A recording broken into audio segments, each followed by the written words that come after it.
Hi everyone, very good afternoon everyone. I'm Norman from VLAN Asia and I'll be facilitating today's session.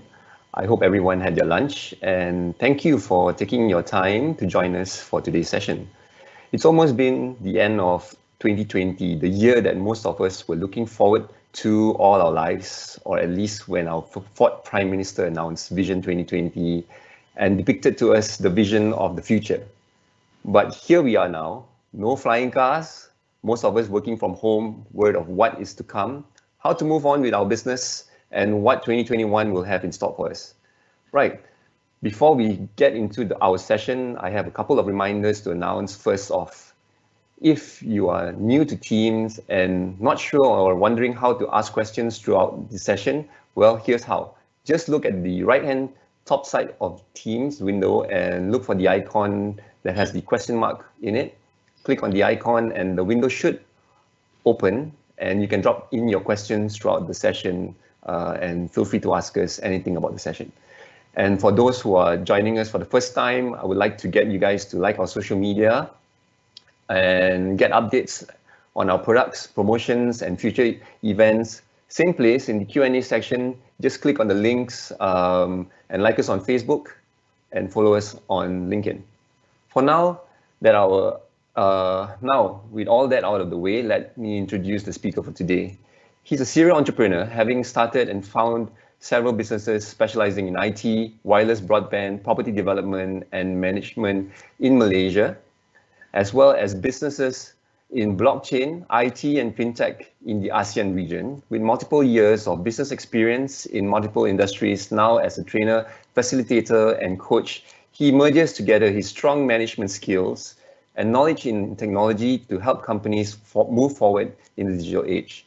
He is a HRDF registered certified trainer who regularly trains and consults with companies on business strategies and coaching. His engagement has been a turning point for many companies and organizations, and today he will be sharing with us his secrets for you to take home. Ladies and gentlemen, let's welcome Mr. Stephen Chia. Hi, Stephen. Welcome. Hi, good afternoon. How are you? Good afternoon. Thank you for taking the time to be with us and share with us some of your secrets for so many years you've been in the industry. Okay, I'll try. Okay. Okay, so everybody's waiting for you. You can actually start sharing your screen and then we can start the session. Take it off. Let me see how. Okay. Hi everyone. Good afternoon. Okay. Are we good? Yep, we're good, Stephen. Okay. Well, first of all, thanks to VLAN. I know you guys have been doing your webinar series for both IT and also for some of the solutions that you guys are doing. At the same time, you guys also do another series for business entrepreneurs and so forth. So thanks for inviting me to share today.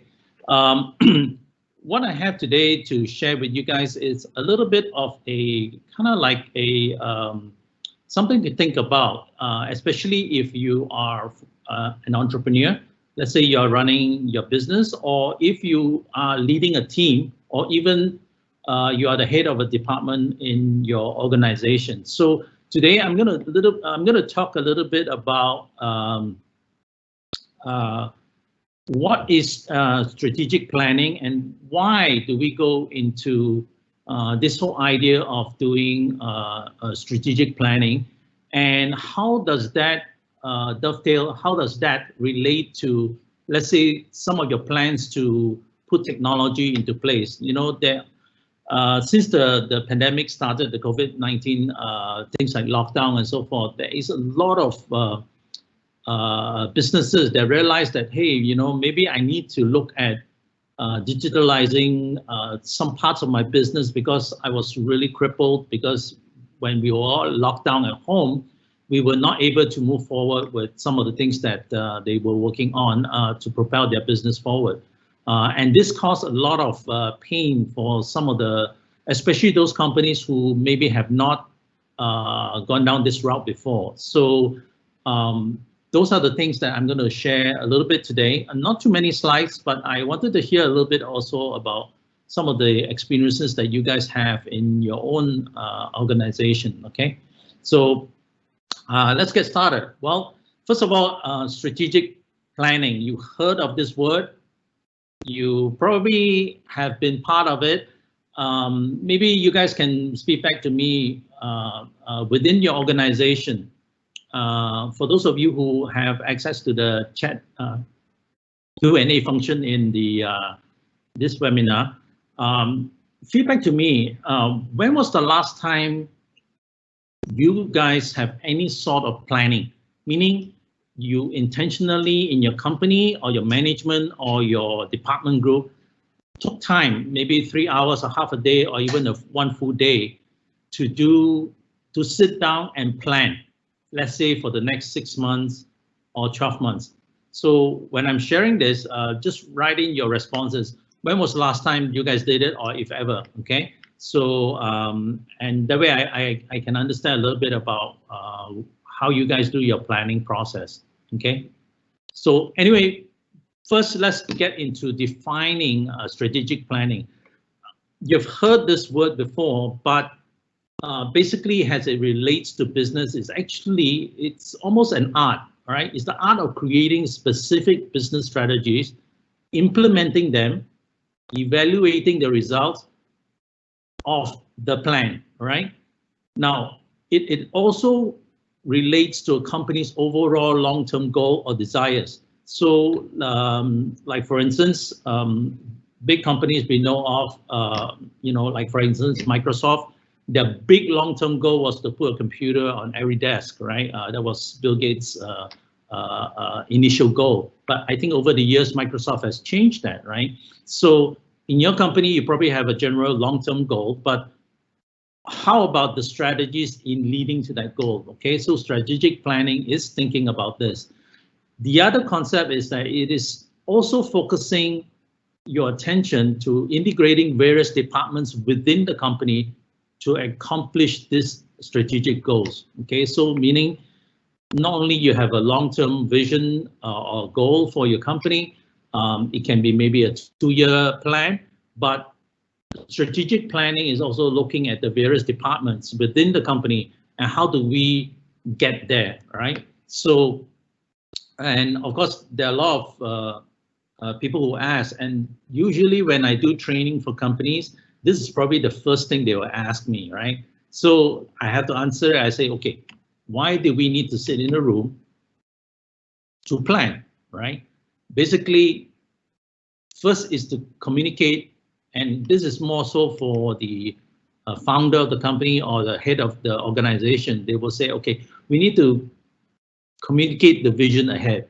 Okay, it could be, let's say, for the next 2 years, what we want to do, right? It's also to set direction and priorities. So there are many things that organization or get pulled into. Sometimes it's chasing sales, sometimes it's maybe making communicating better, or even making more efficient operations. But it's also to set, basically sitting down and planning is to set the direction and priorities, because there's so many things that you need to do or want to do or wish to do. So how do you prioritize all of that? The other one, of course, sitting together, even if it's physical, right? Of course, now with the COVID, you can't do that, but maybe all in the same Zoom room now. Is getting everyone on the same page. Now, it doesn't mean that the person is there physically, but sometimes they're also not on the same page, right? So that you see that quite often in department silos, where departments kind of like do their own thing, and then they realize that, hey, we're kind of not in sync, right? So when you sit down and do strategic planning, basically it's getting everyone on the same page. The other thing is that one of the kind of like the end result of doing strategic planning is simplify decision making. When there's a priority to do something, decisions can be made quite easily, right? Of course, all that we're doing is to drive alignment. Okay, you want to be all flowing in the same direction. Of course, strategic planning also, some portion of that planning, you sit down and look at the results and review. That means look at what happened before and what are some of the results that you're getting. So regular strategic planning allows you to do that, right? So Norman, I can't see the screen, but maybe have there been any other response in terms of people feeding back? When was the last time they did planning? Don't see any response coming in though. Okay. If you guys have any response, just drop it in the Q&A section. Yeah. Do that as I'm speaking. All right. So anyway, I was quite surprised because coming out from the COVID lockdown, I had a lot of requests for training, especially for medium-sized and small companies. And one of the first questions I asked them was, when was the last time you guys sat in a room like this to plan? And I was shocked that most of them say never. Some of them say we do it, but we usually it's part of our department meeting. And most of the time, in fact, I would say probably 2/3 of them just say no, we haven't done this type of planning or sitting in a room to think about to plan for our business. So that is actually a bit of a not surprising, because most, let's say 100-man to 200-man company, usually they are so busy that they don't plan or take time off to plan. So here are some of the excuses that they give. And of course, the number one is we are so busy with our business operation, we just don't plan, right? And the other one, which is very common, is that, well, you know, every year we set our KPIs, our goals based on our projections or some spreadsheet, and then our boss tells us what to do, right? And the other one that I hear regularly is that, well, you know, each of the department heads should know what to do every quarter or every 6 months, right? And then you have situations where when companies don't plan, you have departmental or decentralized silos. That means one department doesn't know what the other ones are doing, and they could be duplicating, or they could be kind of swimming in the different direction, right? And lastly, of course, the main reason is that we just don't have the time to plan, right? So that is actually probably the top 5 of why companies don't plan. And that I find across the board, it doesn't matter whether you are a $300 million public listed company, or whether you are a 5-man operation, you know, doing 200,000 turnover a year. Basically, everyone is saying the same thing. So we realize that is actually a real challenge. Okay, so now let's switch gears a little bit into more of the domain of what VLAN does. Basically, is digitalization. Okay, now what are the first response if I ask you what is the difference between digitization and digitalization, right? So I borrowed this from Lance, who's actually the founder of VLAN, and he likes to share it in this way. Okay, he says, okay, digitization is turning a manual form into an online format, right? So that's very common. You see that happening everywhere. For example, you go to any branch in the bank, and they ask you to fill in a form when you want to open an account, right? Then they take that manual form, right? And some guy behind the counter starts entering all the information you wrote, right? That is actually digitization, right? Taking an manual invoice and somebody at the back office in the accounts department keying in the information once they receive it, all right? A complaint form, right? You fill in the form, you drop in the box, and somebody keys in the information. So that to me is not digitalization, that is actually digitization, right? Meaning just turning into digital, right? Rather than pen and paper, right? Digitalization is actually changing the entire process with technology or a different way of doing. right? So when I say technology is all encompassing, it doesn't mean just computers. It can be software, it can be a process. So when I'm going forward, when I'm talking about digitalization, it's the entire gamut of technology, okay, right? So this is the two primary difference between digitization and digitalization. And you will invariably, and this is very common for government departments, right? And they look at digitization and thinking that it's digitalization, right? So for example, just now I gave the example of going to the bank, filling in a form, handing it to the counter, and they key it into their system, right? Now, if you were to digitalize that entire process, basically the bank would have an iPad, you want to, or maybe a website. Before you even go to the bank, you fill in all the information online, and by the time you reach to the bank, they already have all the information, so you don't have to go through that whole manual to digital process, right?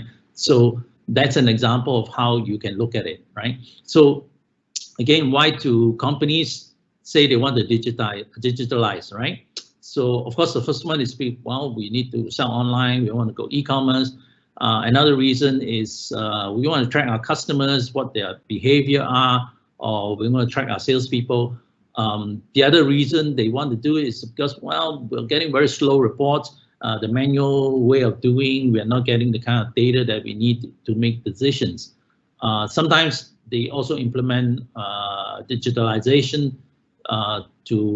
because they don't have visibility over their projects. Of course, sometimes people use technology to improve their customer support and service. Sometimes people just want to upgrade their hardware. Right? Their Windows 95 computer and Pentium 3 doesn't work anymore, right? Of course, the other way is companies want to look at getting licensed software, where previously they've been bootlegging it and so forth. Now, recently, very common is that, well, we want to digitalize because all our people now are working from home.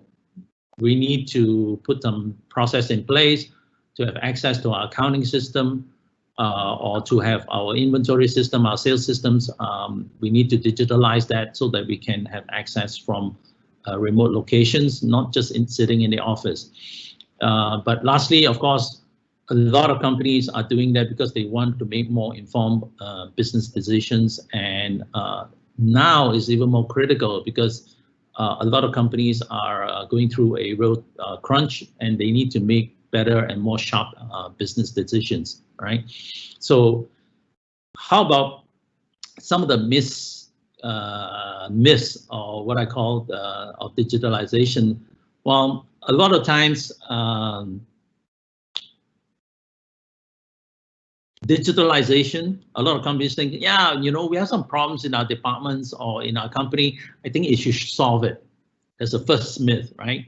That means they throw digitalization has a kind of like a silver bullet, you know, to go and solve the problem, right? The other myth is that, well, this whole digitalization, because it involves computers and some hardware and software, it should be handled by our CTO or our IT manager, right? And then the other myth is that, well, because it's so important, we have to pick the right hardware and software to solve this issue, right? So they spend a lot of time selecting the right hardware, the right software, making sure that it works and maybe as the latest and greatest. Some people are hardware junkies. They go out and buy the latest, triple core or octa core computer just so that they can process things a little bit faster, they think, right? The other myth is that, well, since it's a major expenditure, we should evaluate all the specs in detail, meaning everything that we want to do, we want it to be done by this piece of technology we're going to buy. And at the same time, for the next 5 years, it should cover all our needs. So we better look at the specs of every single feature of this technology or a digital technology we are putting together, right? And then, of course, lastly, same with the other myth about being handled by the CTO. It will say, okay, since it involves technology, the IT department will lead it, and the project manage the entire implementation across the company. So those are the the top 5 myths that companies have about digitalization, right? So what is this whole thing all about then? Well, believe it or not, digitalization is not about the technology or the process or the hardware or the software, right? It's mainly about people, right?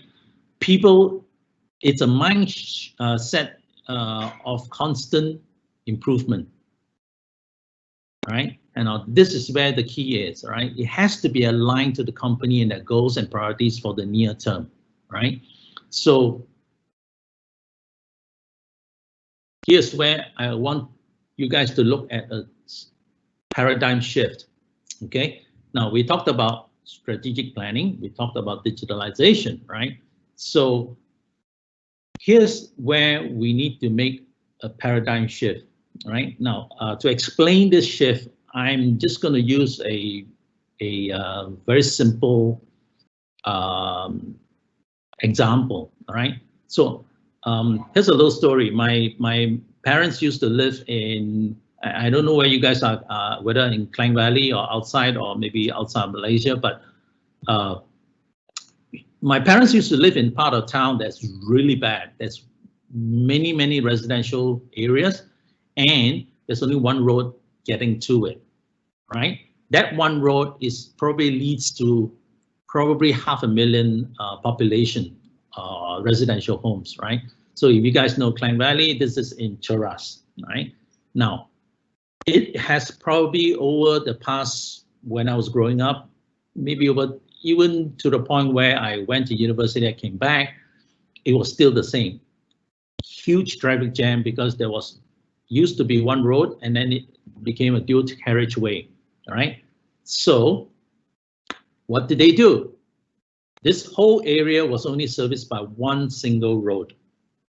So what was the solution for the traffic jam that it was creating every time, right? In fact, it was so bad that many times my mom would say, you know what, come for lunch or instead of dinner. Because if you come for dinner during the peak hour, it'll take you an hour and a half to get, you know, to Cheras. And on a regular Sunday, like weekends, that same journey will probably take me all of 15 minutes. In a weekday, at 5 o'clock to 7 o'clock, it will take me probably an hour and a half, right?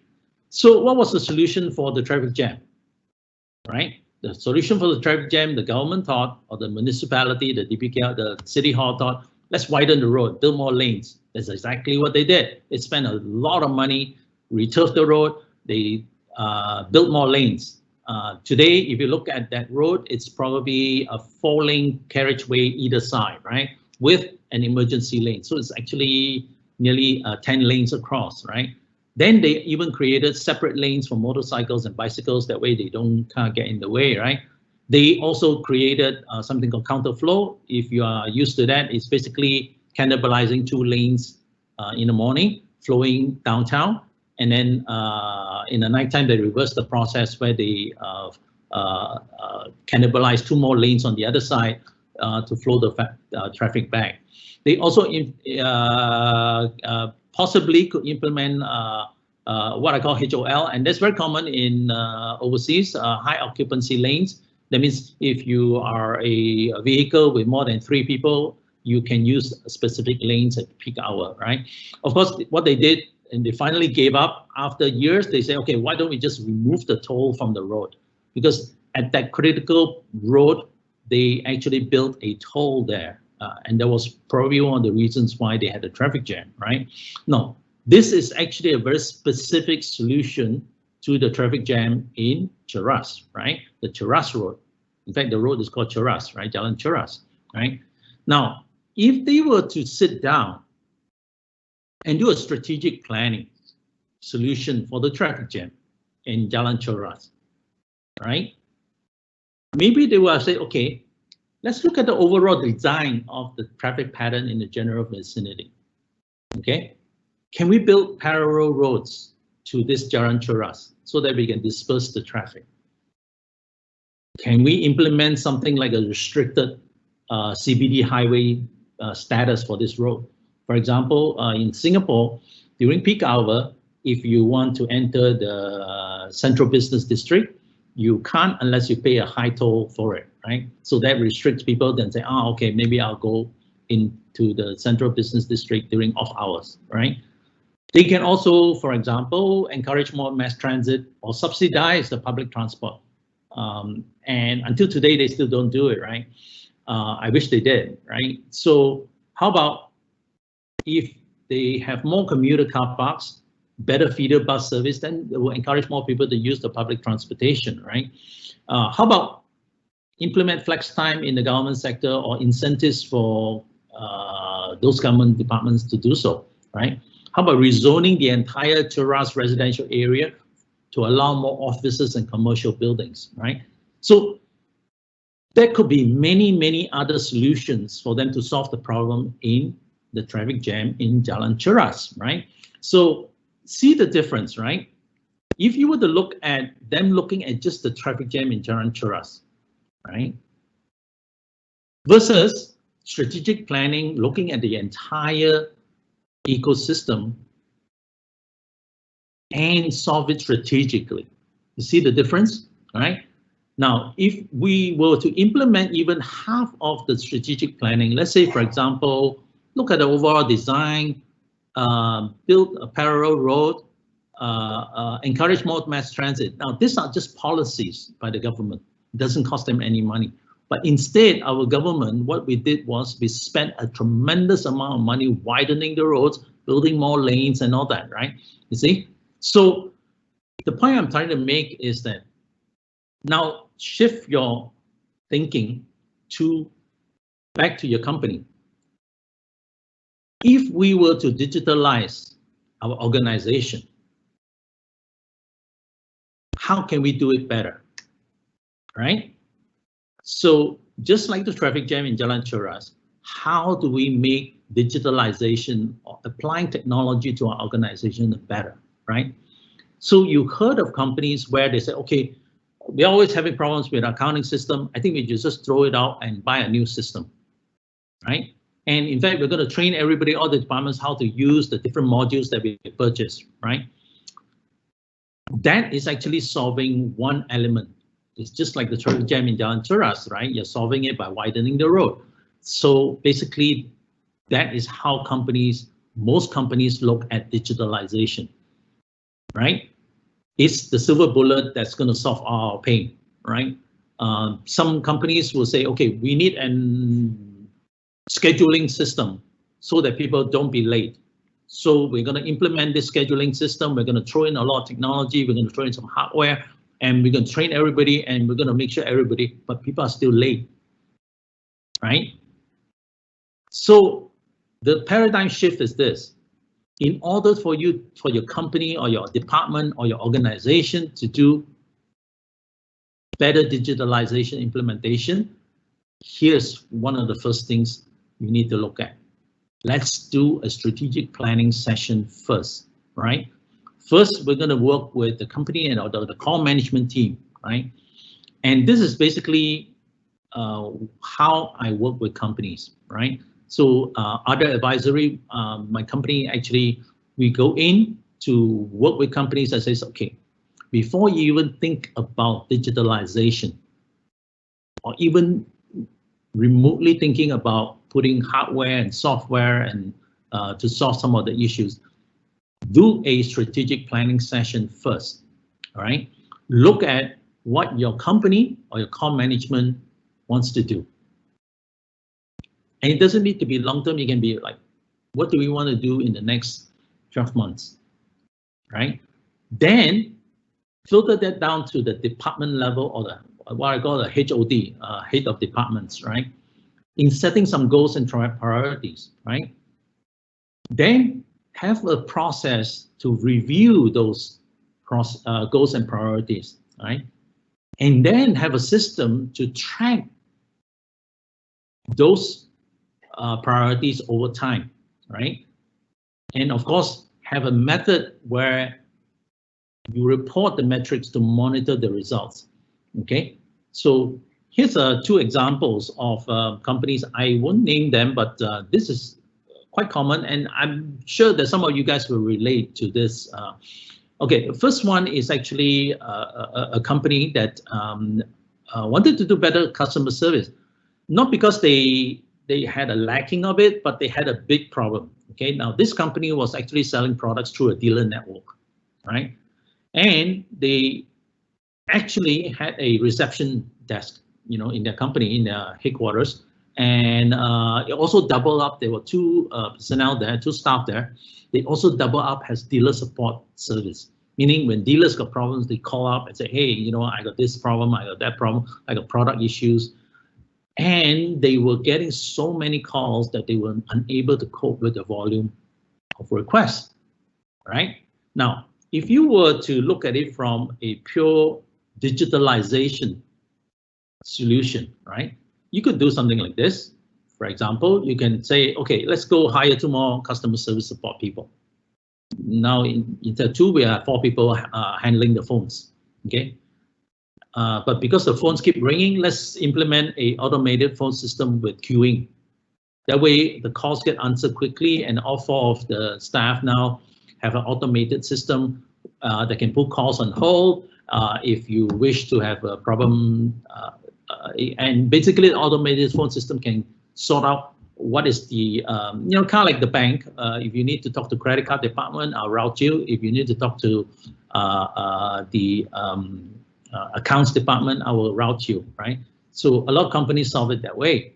And also because they wanted to correlate all this information, let's create a centralized database to enter all the complaints and route it to the right person, right? Now, that is purely solving the problem with digitalization, right? So I got them to think a little bit differently. I said, okay, why don't we sit down and figure out how to solve this, right? So if you were to sit down with a planning session, and you, in that conversation that we had, they realized that the dealers were calling them because they don't have the right information to begin with about their products. So in the planning session, the priority was, let's go create standardized product information for our dealers, right? Second is we're going to develop a spec sheet for of the top 20 products of the company for the dealers. In fact, we will also have it online so that anybody other than dealers who want that information can get it, right? And we will do more product knowledge and education training, right? So that immediately cut down nearly half the calls, right? On top of that, they say, okay, instead of dealers calling in, what we're going to do is we're going to make the dealers create a portal for the dealers to sign in to put in their questions and queries. And we will make it multi-mode support, meaning they can send in their queries by WhatsApp, Telegram, or whatever messaging, or even Facebook Messenger. That's the dealer can go into the system, right? And we will develop a trouble ticketing system. I think you guys do that for VLAN. You have a system called Zendesk, which is actually a customer service support desk, right, with reporting feature, because that way you will have a means to track why are the calls coming in and what are they for, right? Then, of course, whenever a dealer comes into the system, you know exactly which dealer it is, and it's also linked to some of the history of their orders and what product they're ordering and so forth, right? So you see the difference. If you were to go straight into digitalization, you would just go in and try to solve the customer support problem. Whereas if you go in deeper with a planning session and ask the right questions and say, why are we getting so many dealers calling us, right? Okay, so this is just one example of it. Now, second one is this. This is also another company. They deal with industrial equipment, with warehouse. They are unable to do online ordering and packing due to the space constraint and syncing of the e-commerce marketplace. They have inventory that's constantly incorrect, meaning the stocks are not updated. Sometimes they have something where the system shows they have no stock, our stock of that product. And then also they also have issue of timely availability of stocks, meaning their procurement is off. That means usually their stocks don't get replenished at the right moment, right? So if you were to solve it with digitalization, you'll say, okay, I think what we need is a warehouse inventory system, and we're going to spend probably maybe $500,000 to develop something like that. On top of that, because we need a procurement system that it's connected to our inventory, we are going to change our accounting system. Plus, we're going to do some asset tracking. And because we are buying things late, maybe we need a purchase order system. Now, this is actually throwing the technology to solve the problem, right? But if you were to go in deeper, look at what was the problem, right? We went in and said, okay, what is some of the problems that you are having, right? We realized that basically they are running out of space. The reason why they are running out of space is because they have some dead stocks in their current warehouse, right? And on top of that, they also have the space not optimally done. Plus, they did not make use of the vertical spaces that they have within the warehouse, right? So that it can be stacked up higher with multi-decking and so forth. Of course, part of that they say, okay, yeah, we also going manual, so we need our warehouse management system. At the same time, they also requested to have multi-location capability. That means that not only they can store the stuff in their warehouse, they can store in the distributors' location and still be able to see it in one cohesive manner, right? They also wanted the warehouse management system to replace manual in and out, and with so that mistakes are a lot less, right? And of course, the warehouse management system that they put in place could handle all that, plus even able to connect to e-commerce marketplace and so forth, and give them the reports that they need, the status of their inventory, and it's up to date, right? So imagine if you had this vision that, okay, we need to solve the problem in the warehouse. Let's go digital with the warehouse. We have a problem with our information. Let's go with changing an accounting system. You see the difference between the two, right? So understanding only comes from sitting down and doing a planning session, right? So with this, I just want to kind of end in a bit of a summary. So next time, it can be your company, it can be your department, it can be your business that you are embarking on your next digitalization plan. Consider the following, okay? Hold your breath, take time to map out a company strategy first in the next 12 to 18 months. Develop a division or departmental goals and priorities. Now, I think head of departments play a key role in this, okay? Then only go in and do an audit of the technology or the process that your organization to support that plan, right? Then, of course, implement the plan to support those goals and priorities. Now, sometimes it doesn't mean that you have to go in and change the accounting system. It could be a warehouse management system is sufficient to get you to where you need to go, right? The accounting system implementation can be 2 years from now, right? Because it's still working, right? So the other element of it is to review. That means every 6 months, every 9 months, review the goals and priorities from the reports generated by this whole process, all right?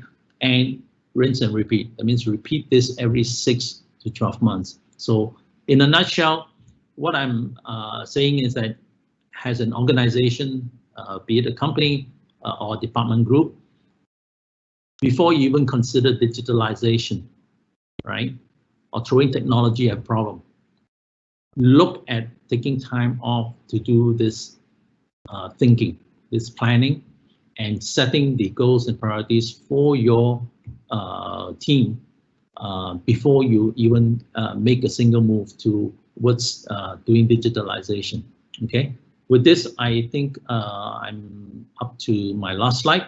I like to take any questions that you guys may have on this. Norman, back to you.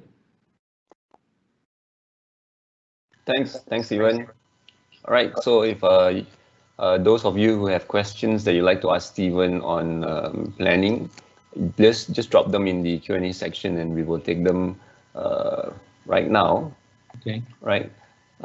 This is the Q&A section part of the webinar.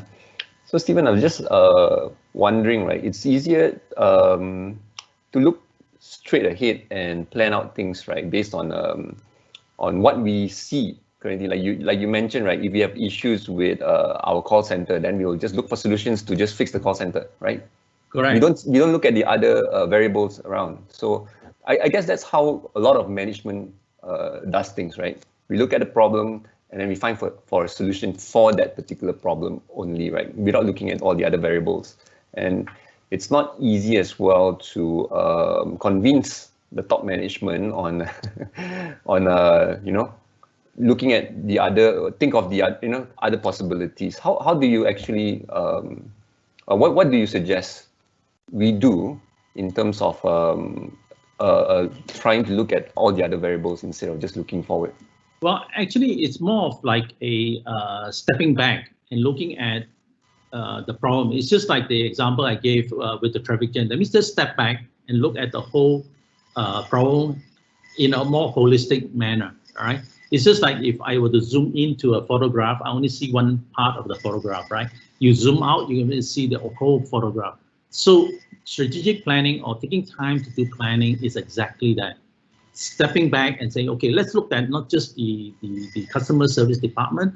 How does it, you know, is it because we're getting a lot of calls with customer service? Is because our salespeople didn't brief our dealers properly, right? It could be as simple as that, right?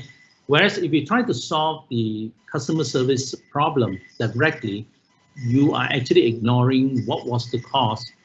You know, for example, right now we hear a lot about the COVID-19 vaccine, right? Yep. Now, if the vaccine were to primarily be effective for just the symptoms of COVID, right? Yes, you'll feel better in a very short period of time, right? But 9 months from now, if you have that COVID again, it won't work, right? Yep. Now, the other challenge for a lot of companies is that when they implement IT systems, most of the time, they only use a portion of it. Now, I bet you in VLAN, you guys are constantly probably having to teach your customers, right?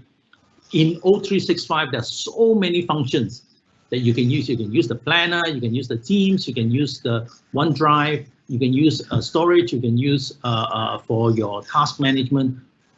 And a lot of companies, when they invest in O365, they have not capitalized on even 50% of the features that's available, right?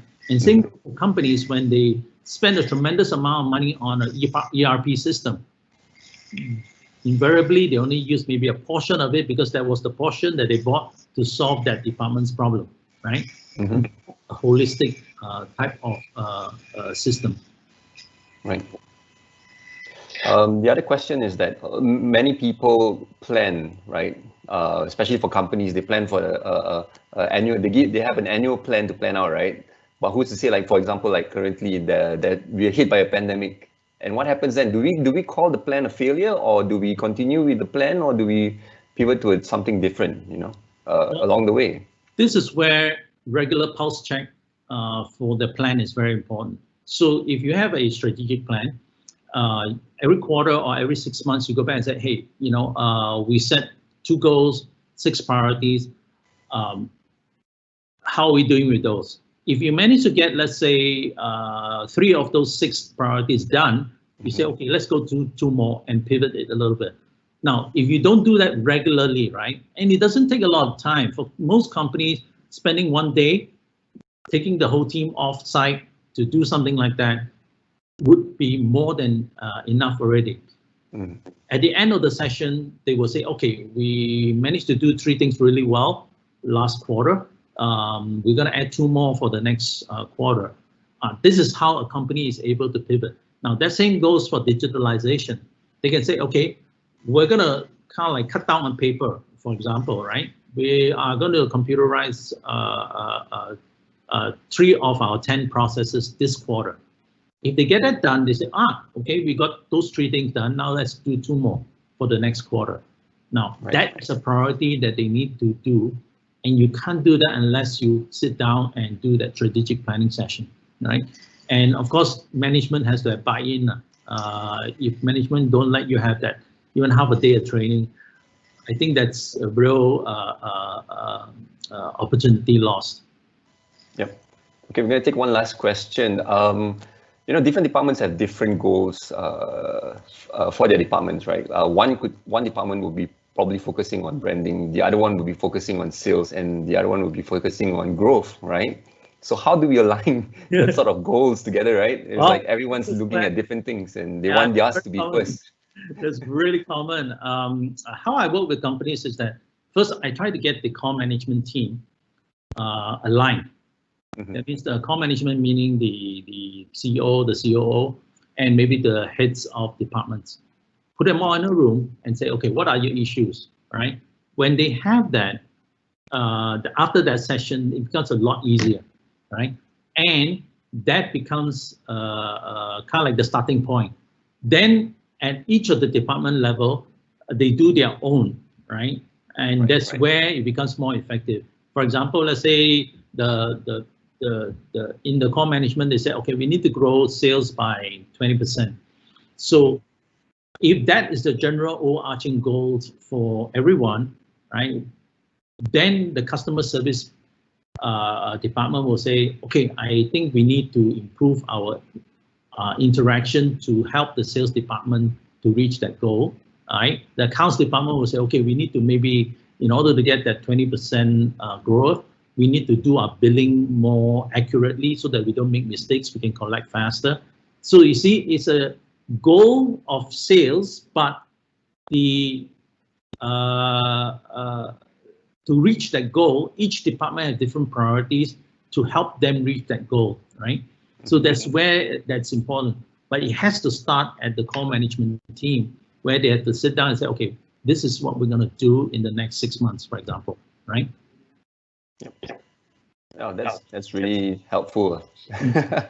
Thank you so much for your time, Stephen. We've actually we've come to the end of the session. Okay. How do they get in touch with you if they want to have a session with you?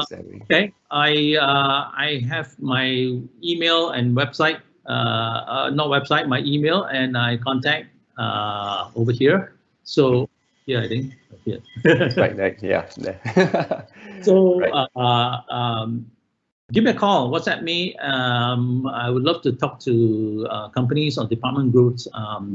And because I work with small to mid-sized to even divisions of large organizations, so usually I take time to understand their business and then do a session for them. And then only they decide which direction they want to head in terms of digitalization or process improvement for their company. Great. Yeah, it's a pleasure having you on for today's session, Stephen. Hopefully we can catch you again, get you again, and you can share more with us as well, right? Okay, cool. So thank you so much. For all those who are still with us, yeah, we will send you the recording for today's session so that you can actually get in touch with Stephen and have a session with him so that he can actually run you through on the digitalization. And how where do you start strategically planning for your 2021, right? For next week on Tuesday, we are actually having another session with Beacon Hospital. This session will basically be about would be about how you're going to be benefiting. Dr. Tong from Beacon Hospital will be sharing some beneficial tips on how to provide your work to improve your workforce productivity We are also giving away some prizes during next week's session. So sign up and get your friends and colleagues to sign up as well. And the details are on our social media, so you can actually log on to our social media and follow us as well. Till then, stay safe. Have a great week ahead, and we'll see you next week. Thanks, everyone. Bye, everyone. Thanks, Stephen. Yeah. Thank you. Thanks, Norman.